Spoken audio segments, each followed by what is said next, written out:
Hello दोस्तों, स्वागत है आपका MRGS टेक्नो चैनल में। तो दोस्तों, संख्या पद्धति का चैप्टर चल रहा था, तो चलिए शुरुआत करते हैं। और आज का जो नया टॉपिक है हमारा शून्य तथा संख्याओं पर आधारित प्रश्न, यानी कि इन पे कंपटीशन लेवल पे क्वेश्चन किस टाइप से बनते हैं और एकेडमिक और यूपी बोर्ड वाले जो एकेडमिक स्टूडेंट होते हैं उनका जो समझने का जो तरीका होता है वो थोड़ा डिफरेंट होता है। ठीक है, तो चलिए शुरुआत करते हैं। पहला जो हमारा टॉपिक है, शून्य क्या है, व्हाट इज जीरो। शून्य ना तो धनात्मक है और ना ही ऋणात्मक। Zero is not a positive और नॉट अ नेगेटिव नंबर। शून्य एक पूर्णांक संख्या है। Zero is a integers number. यदि शून्य को, दूसरा जो लाइन हमारी, यदि शून्य को किसी भी संख्या से पहले लगाते हैं तो उसकी स्थिति में कोई परिवर्तन नहीं होता। जैसे 01 को 1 ही लिखा जाता है, जैसे 00 है और 002 है तो इजिकल टू क्या रहेगा, 2 ही रहेगा। नेक्स्ट लाइन हमारी है, यदि शून्य को किसी भी संख्या के बाद लगाते हैं तो उसकी स्थिति में परिवर्तन होता है। जैसे 10 इजिकल टू 10, अगर मैं 10 को एक जीरो और मेंशन कर दूं तो यहाँ क्या हो जाएगा 100, तो वो 100 ही रहेगा। ठीक है, 100 इजिकल टू 10 नहीं होगा, वो 100 इजिकल टू 100 ही रहेगा। यानी कि शून्य की संख्याओं के बाद वाली वैल्यू है, अगर संख्या से पहले हमें शून्य लगा रहे हैं तो उसमें कोई वैल्यू नहीं है। नेक्स्ट हमारा क्या होता है कि यदि किसी संख्या को शून्य से डिवाइड करते हैं तो उसकी वैल्यू क्या आती है। जैसे कि हमारे पास संख्या ली है हमने 1 2 5 और एंड सो ऑन। इसी तरह हम ऋणात्मक में ले सकते हैं, धनात्मक में ले सकते हैं। अगर इसको जीरो से डिवाइड करते हैं तो क्या आता है, इनफाइनाइट आता है, और इसको हिंदी में क्या बोलते हैं, अपरिभाषित। दूसरा इसका मीनिंग होता है निरर्थक, और इसका नेक्स्ट जो मीनिंग होगा वो क्या होगा, अर्थहीन, यानी कि आदि। उसके बाद क्या होता है, ये रीजन क्या होता है, क्योंकि शून्य का पहाड़ा नहीं होता है इसलिए मान क्या आता है, अपरिभाषित आता है। नेक्स्ट हमारा पॉइंट है, शून्य को यदि किसी संख्या से डिवाइड करते हैं, जैसे जीरो को किसी भी नंबर से डिवाइड करें, जैसे कि यहाँ पे 1 2 या 5 में से एक लेते हैं तो उसका आंसर क्या आता है, ओवरऑल 0 आता है।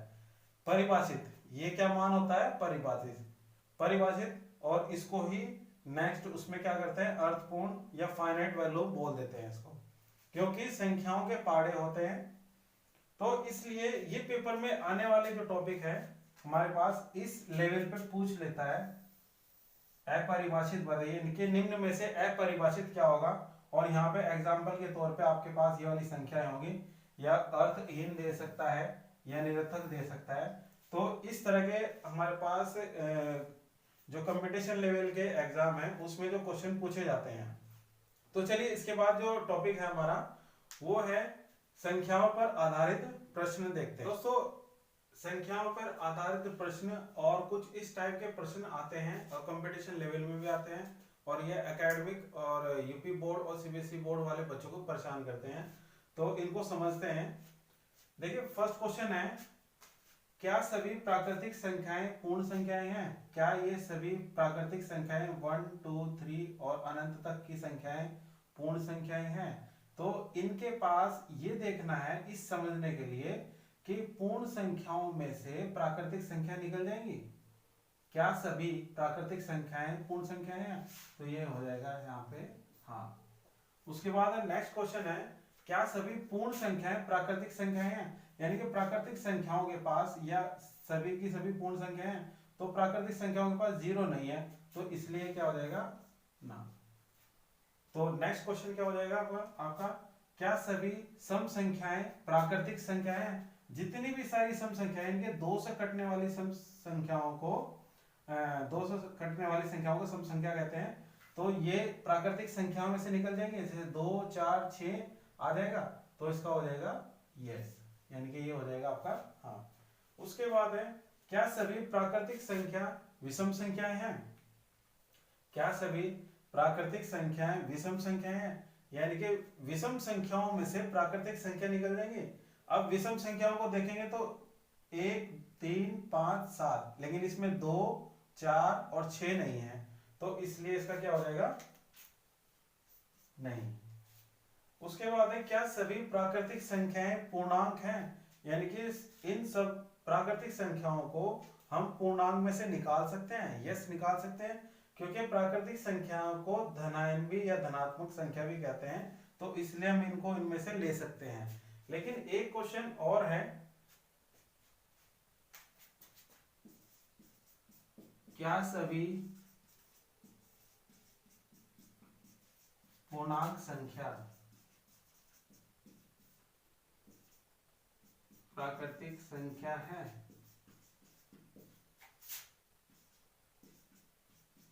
तो इसका आंसर क्या हो जाएगा? अगर हम इसको देखेंगे, सॉल्व करेंगे, तो पूर्णांक हमारे पास क्या हो जाएगा, -3, -2, -1, 0, +1, +2, +3,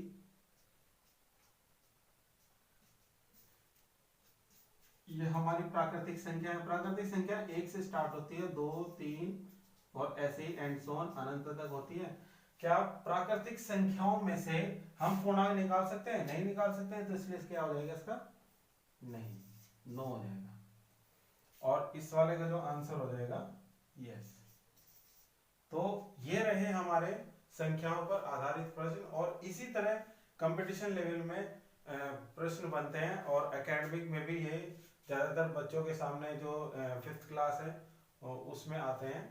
तो देखते रहिए MRGS टेक्नो स्टडी चैनल, और लाइक और शेयर सब्सक्राइब करिए, ताकि जिससे कि पता लग जाए। फ्रेंड्स, कुछ क्वेश्चन इस तरह के भी मिलते हैं, जैसे दो पूर्णांकों का योग भी एक पूर्णांक होता है। तो आइए इसको समझते हैं।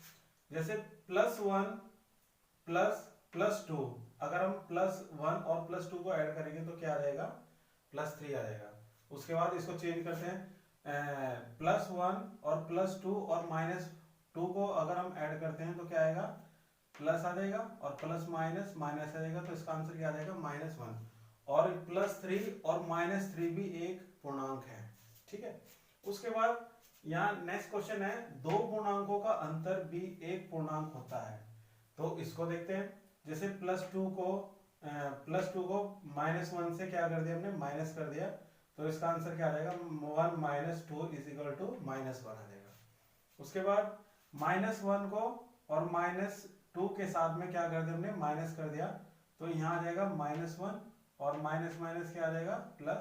तो +2 में से -1 गया तो कितना बचा, -1, सॉरी +1 और -1 भी क्या है, एक पूर्णांक है। उसके बाद दो पूर्णांकों का गुणनफल भी एक पूर्णांक होता है। जैसे कि +1 की मल्टीप्लाई +2 के साथ में करेंगे तो क्या आएगा, +2 आएगा, 2 × 1 = 2, और प्लस प्लस प्लस होता है। उसके बाद +3 की मल्टीप्लाई -4 से करेंगे तो कितना आएगा, इसका आंसर 12, -12 और +2 भी क्या है, एक पूर्णांक है। इसी तरह नेक्स्ट क्वेश्चन चलते हैं। प्रत्येक प्राकृतिक संख्या एक परिमेय संख्या है। तो प्रत्येक प्राकृतिक संख्या, अगर हमारे पास क्या होती है, कोई संख्या होती है तो इसके नीचे हम 1 मान लेते हैं। तो 1 अगर हम ले लेते हैं तो 1/1, 2/1, 3/1 एंड सो ऑन ऐसे ही चलती रहेगी, तो ये भी क्या कहलाएगी, परिमेय संख्या कहलाएगी। परिमेय संख्या की क्या कंडीशन है कि हर 0 के बराबर नहीं होता है, हर का मान 0 के बराबर नहीं होता है, तो इसलिए क्या होती है, परिमेय संख्या होती है। प्रत्येक पूर्णांक एक परिमेय संख्या है। जैसे -2, -1, 0, +1, +2, और ये अनंत तक है, ऋणात्मक और धनात्मक में। तो अगर हम इनके नीचे 1 ले लेते हैं तो -1/2, -1/1, 0/1, +1/1, +2/1, तो ये भी क्या होगी, परिमेय संख्या होगी। प्रत्येक भिन्न एक परिमेय संख्या है। नेक्स्ट क्वेश्चन है हमारा, प्रत्येक भिन्न एक परिमेय संख्या है। जैसे 2/4, 1/4, 2/5 इत्यादि भी एक परिमेय संख्या है। नेक्स्ट क्वेश्चन है, प्रत्येक दशमलव संख्या भी एक परिमेय संख्या है। तो इसको देखते हैं। जैसे हमारा 0.25 है, तो 0.25 को हम क्या लिख देते हैं, 25/100, यानी कि जो दशमलव है यहाँ पे इसका क्या हो जाएगा, 1। जब इसको हम उड़ा देंगे तो इसका क्या हो जाएगा, 1, और दशमलव के सामने जितनी संख्या होती है उसको क्या हो जाएगा, 0 0 हो जाएगा। ऐसे ही 0.4 को हम क्या लिख देंगे 4/10, और जब इसको सॉल्व करेंगे तो ये भी एक अंश और हर के रूप में आएगी, तो इसलिए हमारी ये क्या होगी, हमारी परिमेय संख्या होगी। तो यूपी टेट का अभी एग्जाम आने वाला है, और यूपी टेट के एग्जाम में इस तरह के क्वेश्चन आएंगे प्राइमरी लेवल में और जूनियर लेवल में।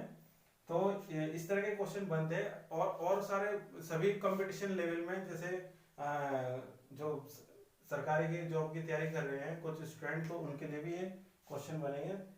तो मिलते हैं नेक्स्ट वीडियो में, देखते रहिए।